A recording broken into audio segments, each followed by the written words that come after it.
এখন শুনবেন আজকের গুরুত্বপূর্ণ খবরের শিরোনাম। গাজায় হামাস কমান্ডার সিনওয়ারের লাশ উদ্ধার দাবি আইডিএফের। গাজায় মানবিক সহায়তা বন্ধ করা লজ্জাজনক কেলেঙ্কারি, জানিয়েছেন ফরাসি প্রেসিডেন্ট মেখো। হুতি নিয়ন্ত্রিত হুদাইদা বন্দরে ইসরায়েলের হামলা।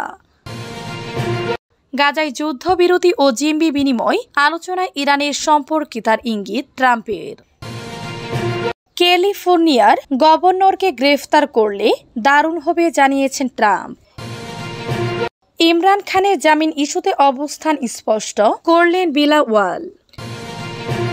গাজায় হামাস কমান্ডার সিনওয়ারের লাশ উদ্ধার দাবি আইডিএফের। হামাসের সামরিক শাখার প্রধান মোহাম্মদ সিনওয়ারের লাশের সন্ধান পাওয়া সুড়ঙ্গের ভিডিও প্রকাশ করেছে ইসরায়েল। দেশটির সেনাবাহিনী আইডিএফ জানিয়েছে, গাজায় হামাসের সামরিক নেতা মোহাম্মদ সিনওয়ারের লাশ খান ইউনিস শহরের ইউরোপিয়ান হাসপাতালের নিচে একটি সুড়ঙ্গে পাওয়া গিয়েছে। স্থানীয় সময় রোববার ৯ জুন এক বিবৃতিতে আইডিএফ দাবি করে ডিএনএ পরীক্ষার মাধ্যমে তার পরিচয় নিশ্চিত করা হয়েছে।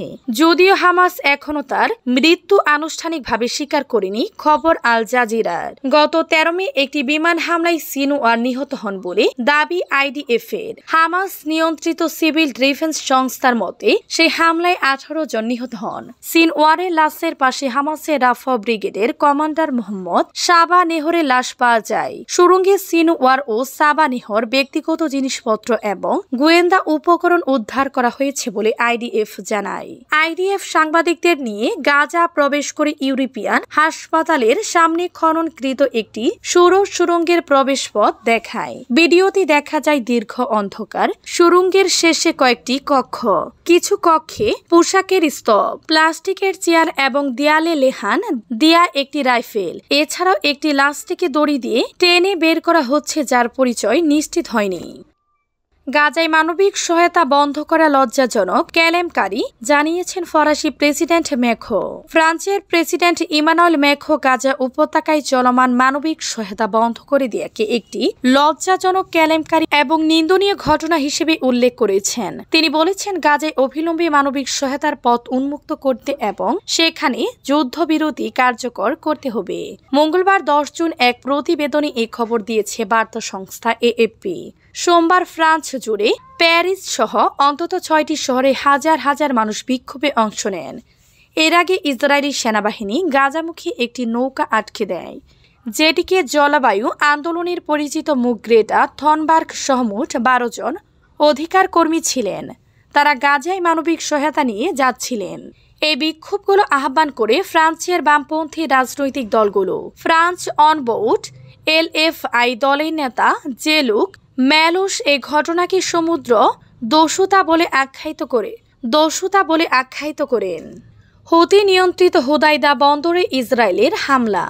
ইসরায়েল ইয়েমেনের হুদাইদা বন্দরে হামলা চালিয়েছে। ইয়েমেনের হুতি বিদ্রোহীদের নিয়ন্ত্রিত সংবাদ মাধ্যম আজ মঙ্গলবার এই খবর জানিয়েছে।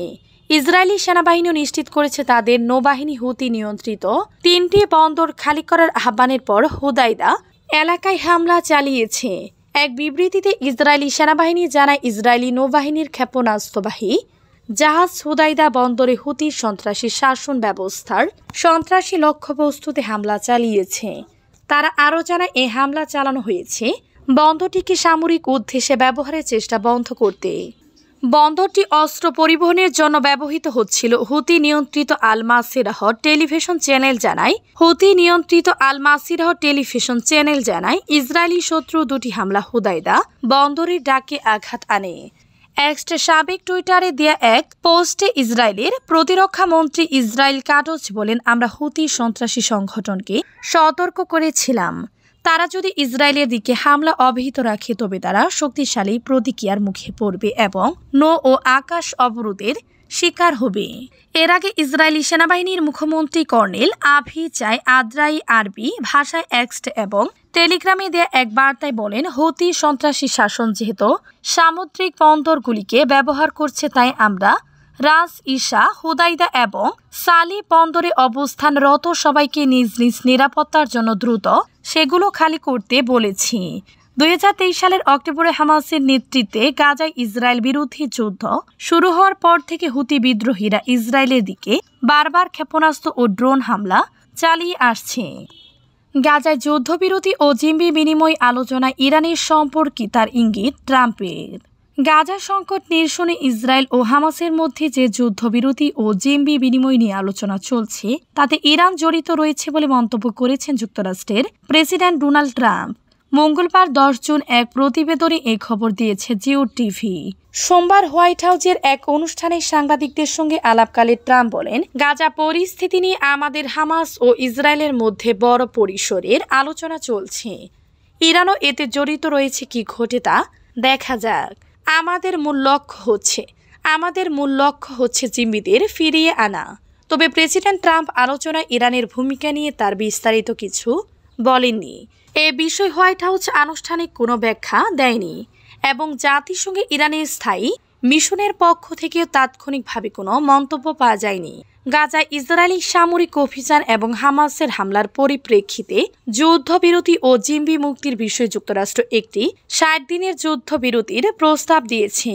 ইসরায়েল এ প্রস্তাব মেনে নেওয়ার সম্মতি জানালেও হামাস এখন পর্যন্ত তা গ্রহণ করেনি। এই প্রস্তাব অনুযায়ী প্রথম সপ্তাহে হামাস 28 জন ইসরায়েলি জিম্মিকে মুক্তি দিবে, তাদের মধ্যে জীবিত এবং মৃত উভয়ই থাকবে। এর বিপরীতে ইসরায়েল 1234 জন ফিলিস্তিনি বন্দীকে মুক্তি দিবে এবং 180 জন ফিলিস্তিনির মরদেহ ফেরত দিবে।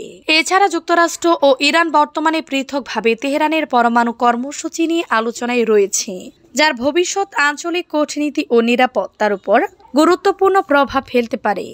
ক্যালিফোর্নিয়ার গভর্নরকে গ্রেফতার করলে দারুণ হবে জানিয়েছেন ট্রাম্প। মার্কিন প্রেসিডেন্ট ডোনাল্ড ট্রাম্প সোমবার বলেছেন, ক্যালিফোর্নিয়ার গভর্নর গেভিন নিউসমকে গ্রেফতার করা হলে তা দারুণ হবে। লস অ্যাঞ্জেলেসে বিক্ষোভের সময় দুই ব্যক্তির মধ্যে ঝগড়া হওয়ার পর থেকে উত্তেজনা শুরু হয়। অভিবাসন অভিযান নিয়ে সংঘর্ষ শুরু হওয়ার পর শনিবার আমেরিকার দ্বিতীয় বৃহত্তম শহরে ন্যাশনাল গার্ড মোতায়েন করেন রিপাবলিকান ট্রাম্প, কিন্তু তিনি ন্যাশনাল গার্ড মোতায়েনের ব্যাপারে ডেমোক্রেট দলীয় গভর্নরের সম্মতি নেননি। মার্কিন ইতিহাসে 60 বছরের মধ্যে প্রথমবারের মতো কোনো প্রেসিডেন্ট এই ধরনের পদক্ষেপ নিলেন। তাপমাত্রা বৃদ্ধির সাথে সাথে 57 বছর বয়সী নিউসম সপ্তাহান্তে ট্রাম্পের সাহসী জার টম হোমাসকে তাকে গ্রেফতার করার জন্য চ্যালেঞ্জ জানান। বলেছিলেন, গভর্নর এবং লস অ্যাঞ্জেলেস মেয়র কারেন বাস অভিবাসন এজেন্টদের বাধা দেওয়ার চেষ্টা করার জন্য ফেডারেল অভিযোগের মুখোমুখি হতে পারেন।